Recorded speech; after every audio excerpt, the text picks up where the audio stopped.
نهب وسرقة وحالة فوضى عارمة شهدها سوق أسبوعي في ضواحي القنيطرة بالمغرب. القصة بدأت ببعض من التدافع والمشاحنات بسبب مضاربة بعض الباعة لأسعار الخضر والغلال لينتج عنها رشق بالحجارة بمشاركة عدد من القاصرين، ومن ثم يتحول السوق إلى غابة. نتابع. هذه كارثة سابقة، كارثة سابقة من نوعها. ما عادش القدر عاد نبيعوا الشري يقول لك شي حاجة.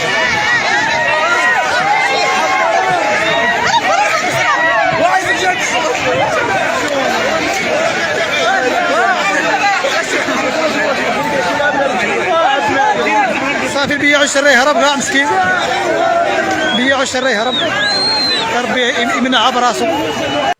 أشعل هذا الفيديو الغضب لدى المغاربة من سلب بضاعة الباعة بالقوة وسرقتهم في وضح النهار، واصفين سلوك من قاموا بالسرقة بالهمجي والصادم وغير المقبول.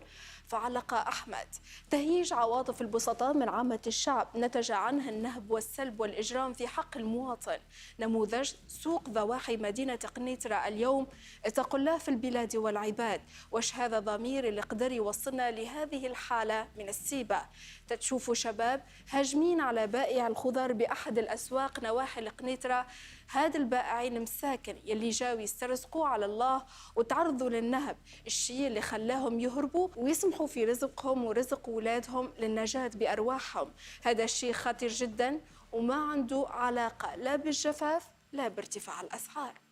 من جهة أخرى هناك من أرجع حالة الفوضى التي وقعت لمضاربة التجار والباعة في الأسعار والجوع كفر.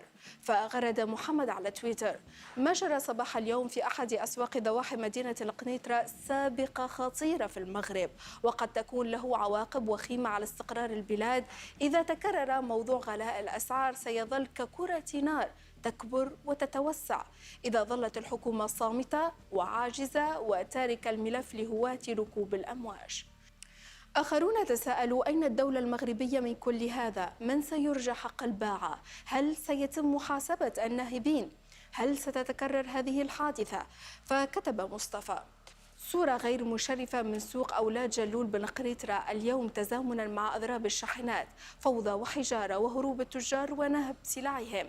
أين السلطات التي تتحمل كامل المسؤولية في تأمين الطرقات والأسواق مع ضمان حق الكل في القيام بالإضراب من عدمه؟